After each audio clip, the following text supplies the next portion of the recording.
हाय दोस्तों, मेरा नाम अस्मित है। मेरी हाइट 5 फुट 8 इंच है। मैं दिखने में काफी आकर्षक हूँ। मैं लखनऊ में पढ़ता हूँ। यह यंग गर्ल क्यूट कहानी मेरे और मेरी एक जूनियर छात्रा के बीच की है। उस लड़की का नाम जानवी था। मैं लखनऊ यूनिवर्सिटी से ही अपनी पीजी की पढ़ाई कर रहा था। ऐसा नहीं था कि मेरी क्लास में अच्छी लड़कियां नहीं थीं, लेकिन सबकी सब किसी न किसी से बात करती ही थीं। मैंने भी अपनी पढ़ाई के चलते किसी पर ज्यादा ध्यान नहीं दिया था, क्योंकि मुझे कोई पसंद ही नहीं आई थी। मेरी बात तो सबसे होती थी, पर बस हाय हेलो तक ही सीमित था। हम लोग जब दूसरे साल में पहुंचे तो कुछ नए छात्र छात्राएं पहले साल में आए। उनमें अधिकतर लड़कियां बुर्का डालकर ही आती थीं। कुछ आने के बाद निकाल देती थीं, कुछ पहने रहती थीं। अगस्त में नया सेशन शुरू हुआ तो हम सब ने उन सबको फ्रेशर पार्टी देने का प्लान किया। उन सबको जाकर बताया कि इस दिन आप लोगों का फ्रेशर डे है। लड़कों का ड्रेस कोड कुर्ता और लड़कियों का साड़ी या सूट सलवार रखा गया। उस दिन मैंने उसे पहली बार देखा था। वह सबसे पीछे वाली सीट पर बैठकर मुझे देख रही थी। उसने फुल स्लीव टी शर्ट और जीन्स पहनी थी। वह अपनी बड़ी बड़ी आंखों से हम सबको देख रही थी। हम सब लोग अनाउंस करके बाहर आ गए। तब तक मैं ये नहीं जानता था कि वह पर्दे वाली है। फ्रेशर पार्टी के दिन भी वह साड़ी पहनकर आई तो गजब लग रही थी। उसका ब्लाउज एकदम टाइट और शानदार शेप में था। जब उसने अपना इंट्रो दिया तो मैंने मन ही मन में सोचा कि बात यहीं खत्म हुई, लेकिन फिर मैंने खुद को एक मौका दिया। जब सब लोग नाच रहे थे तो मैं उसकी तरफ गया। मैंने उससे पूछा, आप डांस नहीं कर रही हैं? जानवी ने कहा, जी, मैंने ये साड़ी पहनी है और मुझे इसकी आदत नहीं है। चल तो पा नहीं रही ठीक से। डांस कहाँ से करूंगी? वैसे आप डांस क्यों नहीं कर रहे हैं? मैं कहा, मुझे आता ही नहीं है। वैसे साड़ी आपके ऊपर अच्छी लगती है। जानवी ने कहा, सच्ची? मैंने ये अपनी एक सहेली से मांगी थी। मेरे घर में साड़ी कहाँ मिलेगी? उस दिन पहली बार हमारे बीच यही सब बातें हुईं और सब कार्यक्रम खत्म हो गया।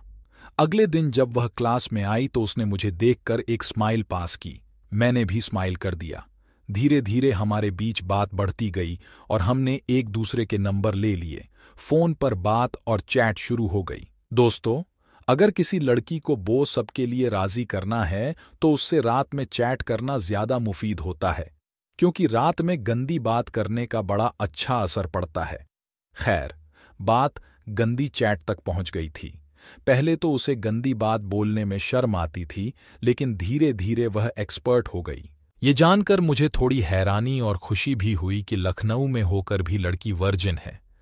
मेरे बहुत जबरदस्ती करने पर उसने अपनी अंदर की फोटो दी। एकदम क्लीन शेव और दोनों फांकें एकदम चिपकी हुई थीं। उसे एक दो बार पहले शर्म आई, लेकिन मेरे बार बार बोलने पर वह वीडियो कॉल करने को तैयार हो गई। कॉल पर जब उसने अपनी कपड़ा खोले, मेरे तो होश उड़ने वाले थे। क्या शानदार और बड़े बड़े थे, वे भी एकदम गोरे। वीडियो कॉल पर मैंने उसे पूरे कपड़े उतार कर चलने को बोला। उसकी तरबूज थोड़ी चौड़ी है और हल्का सा पीछे को निकली है, इसलिए और मस्त लग रही थी। चलने पर उसकी पपीता एकदम लयबद्ध तरीके से हिल रही थीं। मैंने उसे अपना केला दिखाया तो उसकी आंखें ही नहीं झपक रही थीं। मैंने पूछा, चाहिए क्या? वह हंसकर बोली, नहीं, बहुत मोटा दिख रहा है। हाँ। मैंने कहा, सामने से देखना, अच्छा लगेगा। इस बात पर वह कुछ नहीं बोली। मैंने पूछा, कभी लिया नहीं है क्या? तो वह हंसती हुई बोली, मैं इसे देख ही पहली बार रही हूं। पहले तो मुझे उसकी इस बात पर भरोसा नहीं हुआ। फिर मैंने सोचा, क्या करना है, खोदना ही तो है। जब तक हैं तो खोद लेंगे। उसने बताया कि वह मुझे उसी दिन से पसंद करती है, जिस दिन मैं उसको फ्रेशर पार्टी के बारे में बताने गया था। उसे खासकर मेरे बात करने का तरीका बेहद पसंद आया था। मैं तो सोचकर ही खुश हो गया। मैं फ्लैट में अकेला रहता था। एक दिन जानवी को लेकर मैं अपने फ्लैट पर आया। उसे भी पता था कि मैं उसे लेकर क्यों आया हूं। वह बोली, मेरे पीरियड्स अभी 3 दिन पहले ही खत्म हुए हैं, तो बिना सेफ्टी के प्रॉब्लम हो सकती है। मैंने सब व्यवस्था कर ली थी। मैंने अपनी जेब से बलून निकालकर उसको दिखाया तो वह शर्मा गई। पहले वह किचन में चली गई और चाय बनाकर ले आई। हम दोनों ने आराम से बैठकर चाय पी। फिर मैं उसके पास खिसक आया। पहली बार मैं उसे इतने इत्मीनान से किस कर रहा था और वह भी मेरे साथ लगी थी। मैं क्लास में कभी कभी उसे किस करता था तो डर लगा रहता था कि कोई आ न जाए, लेकिन आज किसी का डर नहीं था, इसलिए वह आराम से मेरी गोद में बैठकर मुझे किस कर रही थी। कुछ देर तक किस करने के बाद उसके बाल थोड़े खुल गए थे। मैंने जब उसे छोड़ा तो उसकी आंखें हल्की सी खुली थीं। मैंने उससे कहा कि कपड़े उतार दो। वह बोली, तुम ही उतार दो ना। मैंने उसकी शर्ट को निकाला और उसने खुद अपनी जीन्स को निकाल दिया। मेरे सामने ब्लैक ब्री और बिकनी में वह एकदम शानदार माल लग रही थी। मैंने उसकी ब्री को खोला तो उसकी टाइट पपीते बाहर आ गईं।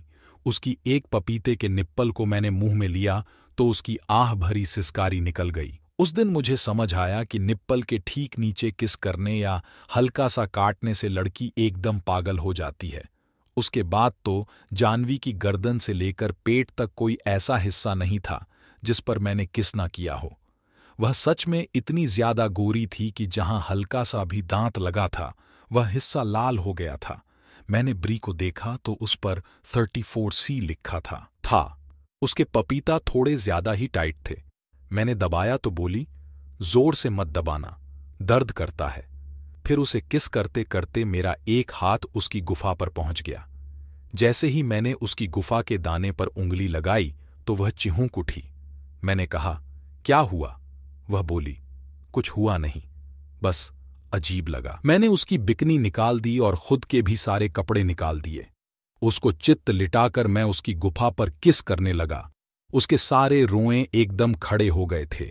जब गुफा पर किस करना शुरू किया तो उसने अपने दोनों होंठों जोर से दबा लिए और तकिए को जोर से पकड़ लिया। उसे इस तरह से किस किए जाने से सिहन हो गई थी। कुछ ही देर किस करने बाद उसके पैर कांपने लगे और वह डिस्चार्ज हो गई। जाने के बाद उसके चेहरे पर एक अजीब सी खुशी दिख रही थी। मैं उसके बगल में जाकर लेट गया और पूछा, कैसा लगा? वह मुस्कुराकर बोली, मैं बता नहीं सकती।